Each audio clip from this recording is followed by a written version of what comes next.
j'ai 2 slides puis une démo. Donc sur ces slides, en fait, on liste la plupart de nos produits qu'on a lancés sur cette offre qui a maintenant 2 ans. Alors certains des produits existaient auparavant, comme App Engine, pour ceux qui connaissent, depuis 2008, qui est typique plateforme as a service. Vous uploadez votre application sur notre cloud, on la déploie mondialement. Vous pouvez la restreindre à l'Europe si vous avez des raisons de le faire, bien évidemment. Elle utilise notre cache, donc on déploie les front-ends sur notre Edge cache, en fait, le même où on met notre cache YouTube, qui fait que vous avez ces temps de réponse très faibles. On a aussi Compute Engine, qui est l'offre de serveurs virtualisés. Donc vous pouvez déployer des VM, Linux, Windows. Chez Linux, ça peut être tout type de distribution, y compris les payantes comme Red Hat et SUSE. On a l'offre de stockage dont tu parlais tout à l'heure, donc stockage objet. On a des clients qui stockent des pétaoctets sur ce type de stockage. C'est vraiment applicatif, à ne pas confondre avec Drive. On a une base MySQL managée, donc on appelle Cloud SQL. Une base non relationnelle, Cloud Data Store, qui était anciennement appelée Bigtable, qui utilise à peu près la même technologie que celle de notre index Google, qui est lui en plusieurs pétabytes. Donc ça, en termes de scalabilité, donc de montée en charge, c'est vraiment designé pour gérer les teraoctets d'enregistrement. Et BigQuery, que je vais aussi couvrir dans le cadre de la démo, qui est une solution purement plateforme Big Data, donc on le voit même comme un service. Vous chargez des volumes de données importants.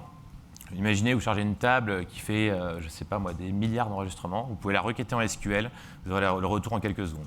Donc je le montrerai dans le cadre de la démo. Et enfin, Cloud Endpoint, qui est un service qui vous permet d'accélérer les développements mobiles. C'est-à-dire qu'on va coder directement, à partir du back-end que vous développez sur App Engine, le squelette de l'application mobile, iOS et Android, et sur laquelle vous pouvez monter vos interfaces. Slide d'après. En tant que client apps, vous avez déjà des avantages concernant la plateforme. App Engine sera vu de l'utilisateur comme par exemple Gmail, dans le sens où il passe de Gmail à App Engine sans se réauthentifier. Donc vous pouvez imaginer mettre toutes vos applications internes web, comme votre annuaire, service de notes de frais et autres. Ça profite du SSO interne Google. Nous, on a à Google des dizaines d'applications sur App Engine, dont notre intranet MoMA.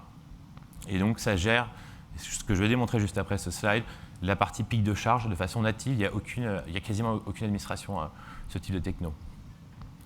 Vous avez évidemment l'offre compute sur laquelle, je le disais, vous pouvez déployer vos machines. Donc on a amené vraiment les bases d'un information system. Vous pouvez déployer telles quelles vos machines. Vous pouvez prendre des photos, on va dire, de vos machines et les faire tourner chez nous.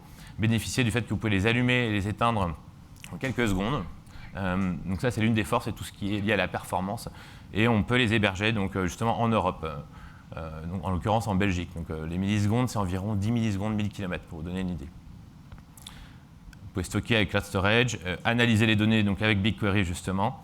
Et aussi, on est en train de sortir une fonctionnalité qui vous permet d'analyser les usages apps. Donc, si vous avez des milliers d'utilisateurs, par exemple, vous avez aujourd'hui la Reporting API de apps qui est dans la console d'administration. Vous allez pouvoir la requêter directement depuis BigQuery. Donc, ça va faire une copie des données brutes dans BigQuery et vous aurez une visibilité sur l'usage fin de Google Apps à travers BigQuery. On a déjà sorti cette fonctionnalité pour les clients Analytics Premium.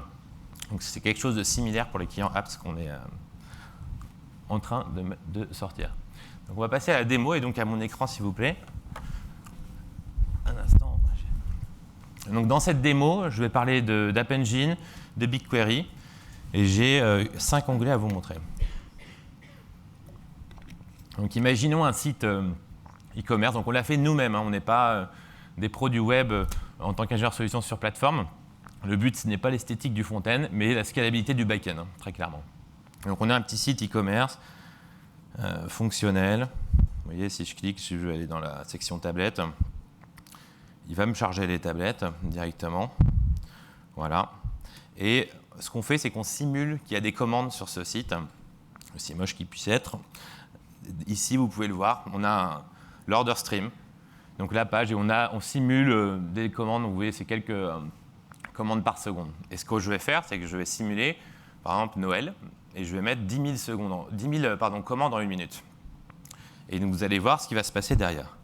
Donc tout d'abord, je vous montre la partie console d'administration d'App Engine. Donc il y a plusieurs onglets, mais là on est sur la partie instance, qui vous permet de voir qu'aujourd'hui, pour répondre à cette demande de quelques commandes par seconde, on a 9 instances, donc 9 serveurs. Chaque ligne, c'est un serveur qui répond aux différentes requêtes. Il y a un load balancing devant, qui répartit de façon uniforme les requêtes entrantes. Et vous voyez la mémoire consommée, le temps de vie de ces machines.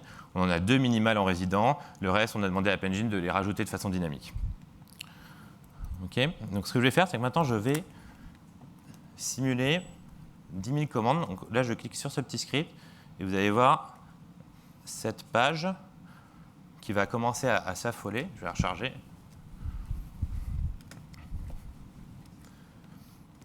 Parce que là, on va en fait, bon, je vais rafraîchir ça directement. On passe, vous voyez, on est déjà passé à 38 instances. J'ai juste rafraîchi le dashboard des instances. Donc ce que je veux dire par là, c'est d'avoir simulé, vous voyez, c'est là que ça défile, ces milliers de commandes, donc la notion de pic. Et ça, c'est valable, bon là c'est un exemple e-commerce, mais c'est valable pour vous, par exemple sur les notes de frais, tout le monde les fait au dernier moment, ou pour même si vous avez un site B2C, donc votre site institutionnel, il y a plus de connexions à un moment donné. Et automatiquement, c'est ça que je veux faire, c'est rafraîchir cet écran, où vous voyez là, on a même 45 instances.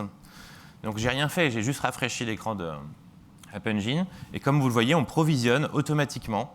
Toutes ces instances sont provisionnées de façon dynamique. Et le nombre de requêtes par seconde, bon là, il a été moyenné sur 1 minute, donc il monte graduellement. Il est affiché ici. Et donc là, ça s'est calmé directement. Donc le batch de 10 000 est passé. Et on va avoir des commandes qui arrivent juste 1 ou 2 par seconde, comme tout à l'heure. Ça va se rafraîchir. Et du coup, si je rafraîchis cet écran, ce qui se passe, c'est que vous voyez le nombre d'instances, et ce chiffre-là, je vais vous montrer, j'espère que c'est visible, il retombe à 22. On était monté à 45 pendant la phase de pic. Et donc l'autoscalabilité veut dire aussi descente de charge automatisée. Et donc là, on retombe gentiment à la... Vous voyez, on est retombé à 9, donc, qui était la valeur qu'on avait au départ, et avec un stream de commandes qui est lui redevenu aussi calme. Vous voyez, c'est cette notion de montée en charge automatique. Vous pouvez littéralement imaginer envoyer... On pourrait nous prendre 1 million d'utilisateurs sur une application App Engine que vous auriez développée. Vous n'avez rien à faire, ça va automatiquement créer des centaines de machines pour arriver à traiter les demandes d'utilisateurs. On a plusieurs exemples qui ont été faits. J'en avais un, par exemple, qui était Obama, qui avait voulu, pendant la phase d'élection présidentielle, faire un Q&A avec ces 300 millions d'électeurs potentiels. Et on avait utilisé justement App Engine. Donc on avait quelques requêtes secondes au départ. On est monté à des centaines de requêtes secondes qui étaient les questions soumises par les... C'était la Dory qu'on utilisait au début de la session. Questions soumises par les citoyens. Ce que je voulais montrer rapidement aussi, c'est BigQuery. Donc ces commandes, on les enregistre dans une table qui est la table ici, transactions, dans la base transactions, order items, orders. Et je peux mener une requête. J'aurais pu le faire aussi, j'avais trop de choses à vous montrer, donc je le fais juste maintenant, où on voit les différentes commandes qui sont passées. Et donc cette requête que j'ai faite, qui était de récupérer les commandes qui datent, qui sont postérieures, je mets 10h30 parce qu'en réalité c'est en UTC, donc ça veut dire midi 49 ici. Donc si je regarde combien de commandes sont passées justement à 13h, depuis 13h, je relance ma requête. Et vous allez voir qu'on a toutes les commandes qui s'affichent ici, directement, donc il y a plus de 50 pages. Et c'est une requête, j'ai qu'une minute, c'est une requête, heureusement ça va vite, c'est une requête qui a duré 2,3 secondes et qui a processé 22 gigas. Donc vous voyez, pour vous donner une idée de la rapidité de ces requêtes. Donc, rebonjour, je ne vais pas être long, je ne vais pas être long, je sais que vous avez faim, on est un petit peu tard en fait par rapport, on s'est un petit peu retardé je crois de 15 minutes. J'espère que vous avez apprécié ce format. C'était aussi un retour que vous avez fait l'année dernière. L'année dernière, vous avez dit, en tout cas avec les feedbacks que vous aviez donnés, vous souhaitiez une session spécifique pour les clients existants. Donc on l'a fait. J'espère que ça vous a plu.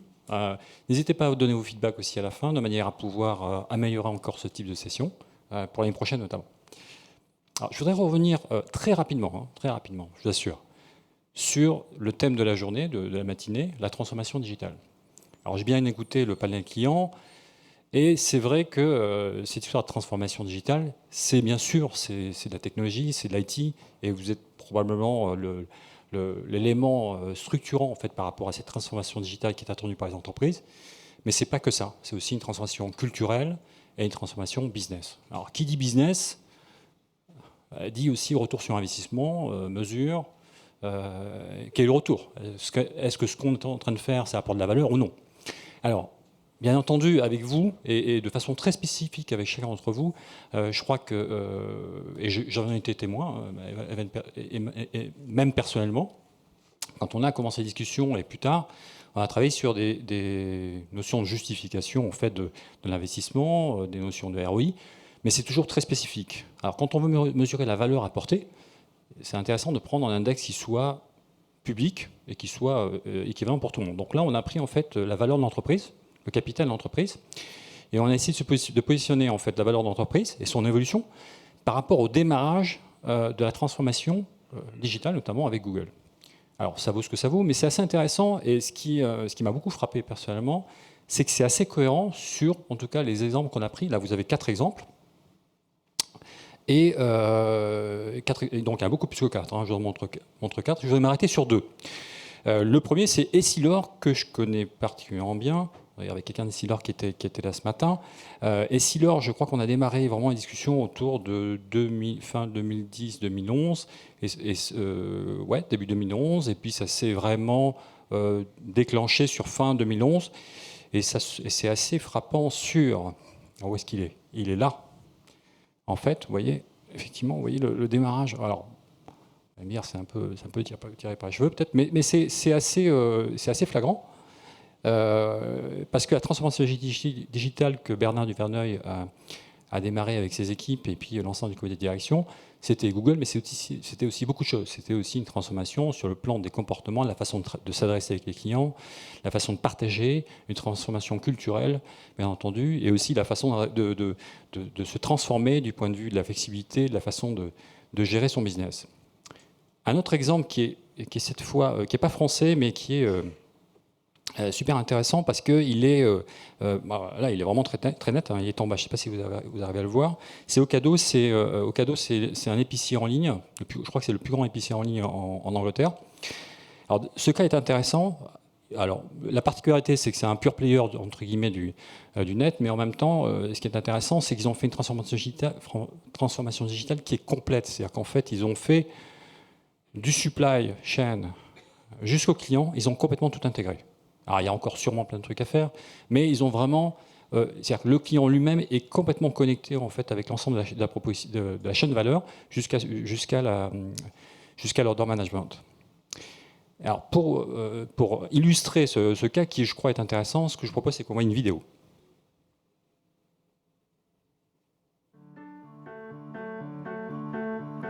Ocado is the world's largest online-only grocery retailer.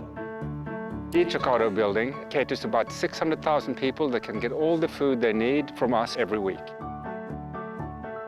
I'm Paul, and I head up Ocado Technology. And I'm Sverker, and I'm in charge of everything we haven't done yet. We chose Google Apps because we are a 24/7 operation, but we're also a multi-site operation. So we need our employees to be able to access documents, emails, calendar information, and to collaborate whenever and wherever they are. My passion is very much about automation. We're all about making things simple for our customers, but behind that simplicity, there's an immense amount of complexity and technology in order to do what we do. Our business spits out 2.5 megabytes of data every single second. Whenever our customers click on a product, or whenever our vans drive down the road, we're constantly recording those streams of data, and we have to capture that data and be able to process it in a scalable fashion. And one of the key places that we put that is now in the cloud. Using App Engine, we recently built a new version of our Where's My Order application. This allows customers to find out where their order has got to within our production cycle, and once it's on the road, the integration with Google Maps allows them to see exactly where it's got to. When I'm looking at putting Ocado in other countries, I can see that we can still offer the full range of Ocado services from the cloud, and that's a great advantage to us. We're taking a chore, which is grocery shopping, and we're turning that into quality time with the family.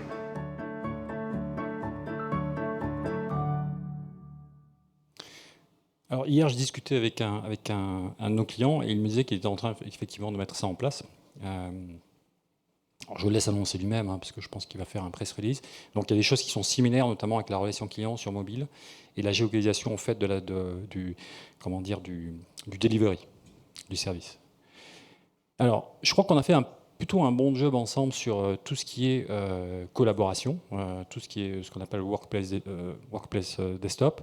Et ce job, en fait, c'est un peu le début de la relation. Et on aime à dire en fait que le DSI c'est le héros de cette transformation, et on aimerait effectivement, c'est un peu le message de la fin, ce qu'on aimerait vous dire, c'est vous inviter à travailler sur les autres sujets. Donc il y a des choses qui ont été dites notamment par Renaud, par Olivier, il y a plein d'espaces, plein de sujets sur lesquels on peut travailler ensemble.